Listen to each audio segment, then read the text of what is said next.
Hello again. Okay, so now what we're going to take a look at is we're going to figure out how to determine if a function is linear or exponential given tables and real world situations. So I'm not going to go through too many examples, but I'm going to show you, we're going to make a table here, and then we'll go through it, and then you'll have an opportunity to apply it in your practice. So if you have a ruler, great.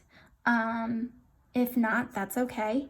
So what we're going to do is we're going to create 3 columns and then 4 rows.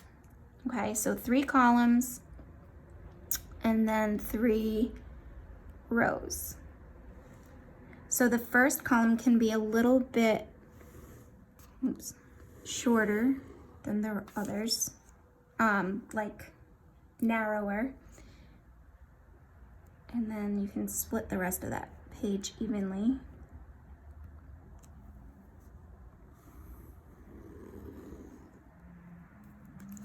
And yes, I am so sad. I had to file my nails off, so I feel weird.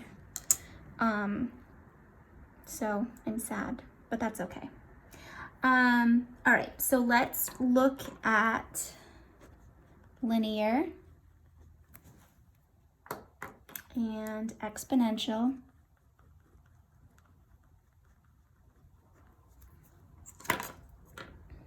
And we can draw the line. Oops. And then we're going to do just a smaller, more narrow road there, and then break up the rest of your page into 2 more. Okay. So over on this side, we're gonna have an equation. We are going to have a table, and then we're going to have real world, which are word problems. Okay? So let's revisit our equation for a linear function. So the equation for a linear function is y equals mx plus b, right? B is your y-intercept, m is your slope. Oops, that says slope. Also known as your rate of change, right? And then exponential, we have y, remember y or f of x, it doesn't matter. Y equals a times b to the x minus h plus k. Okay. So now we're looking at real world application, right?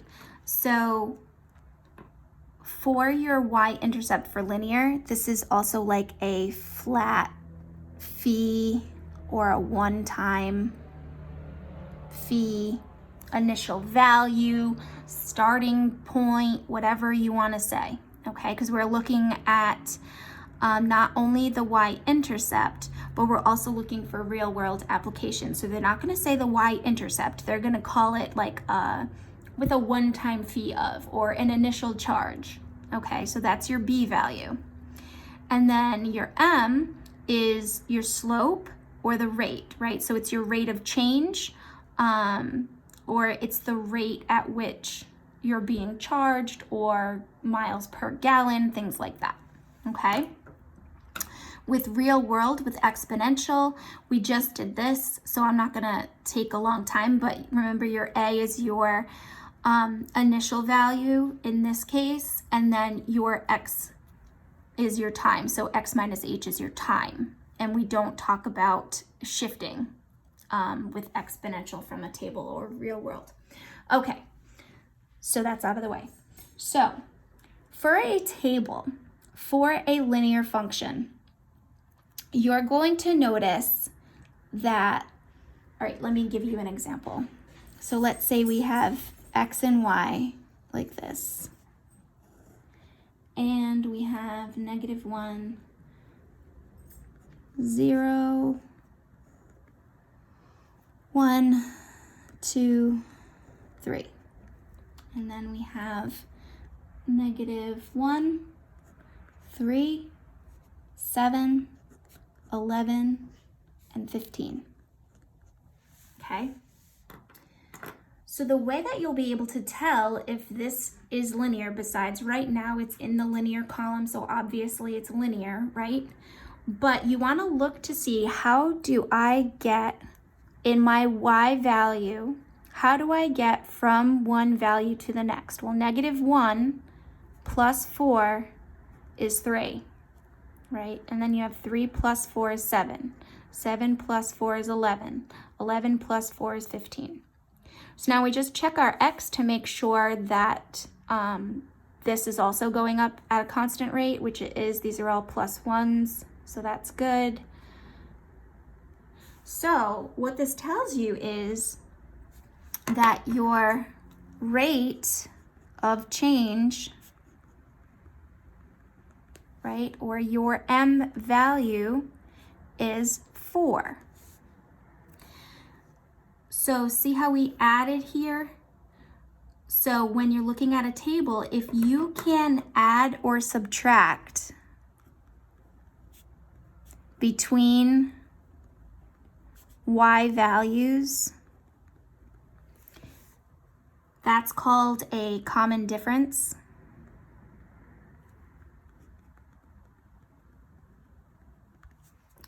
That is your slope. That means it's linear because I'm adding between my values. Okay? Now, the other thing we need to look at is our b value, and that's your y-intercept. So the y-intercept happens when x is 0. So when x is 0, y is 3. So our b value is 3. Therefore, your function is y equals 4x plus 3.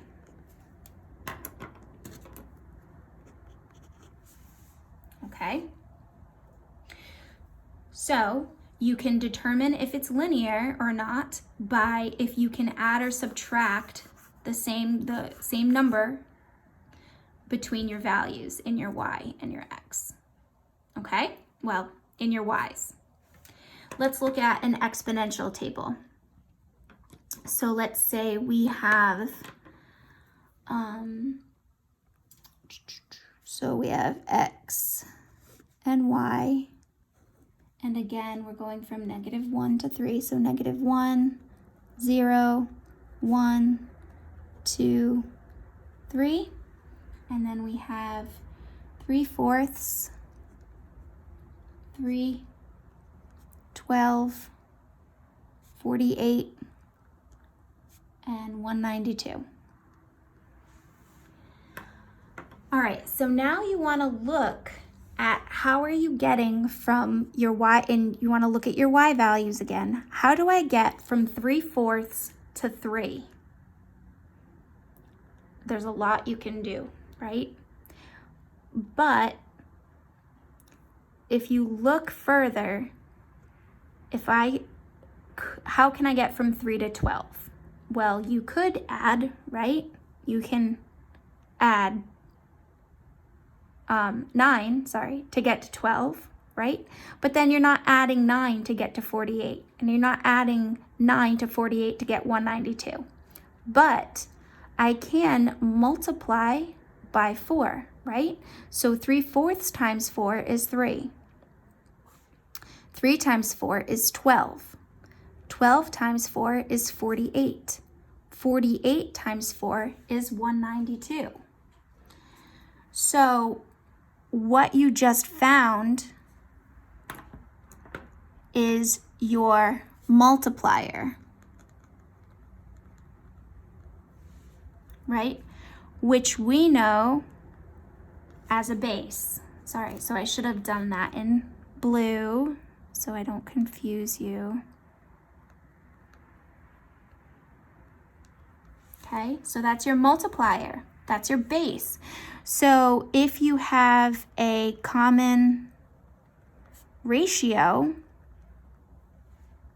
right, you can multiply or divide, which that means multiply by the reciprocal, right? To get to each value, that's going to give you your base. So our B value is 4 because that's our multiplier, okay? So now we need our A value, and since we're not dealing with shifting, right, our A is the initial value or the y-intercept, and that also happens when x is 0. So our A value is 3. So what we have is y equals 3 times 4 to the x. So that's your equation from the table. All right, so now let's talk about a real world situation or scenario. So let's say your savings account starts with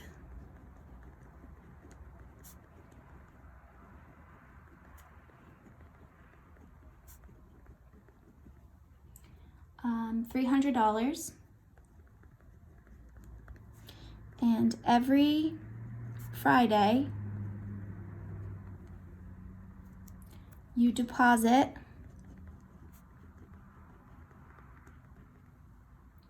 $50 into your account. So let's look at some things that make this linear. So we have a starting value, but a starting value could also mean exponential, right?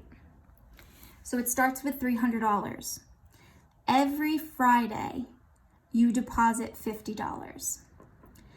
That is a rate, right? So every Friday, you deposit $50. So it's not increasing the amount that you're depositing, right? The deposit is still $50 every Friday. So that means that your rate or your M is 50 and your starting value or your B is 300. So you have y equals 50x plus 300. Okay? So let's look at an example for an exponential real world. So your savings account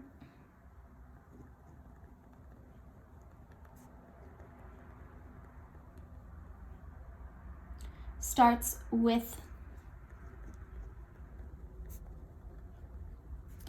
$10. Every month,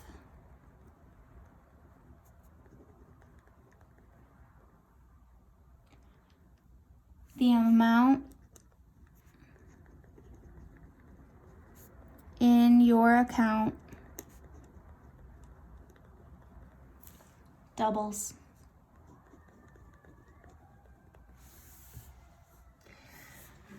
So we have a starting value, right? And And then we see every month the amount in your account doubles. So that's like taking your $10 and then the next month the 10 doubles to 20, right?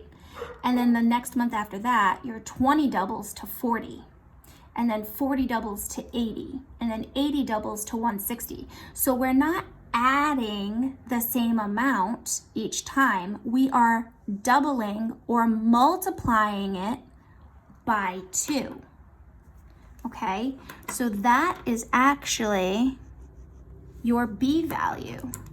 So your A value is 10 because that's your starting number, and your B value is 2 because it doubles. So this is exponential. This we were adding in. Deposit means add in, right? So we added in $50. So that didn't change. This, the amount doubled over time, so we're multiplying, okay? So we have f of x is equal to 10 times 2 to the x. Okay?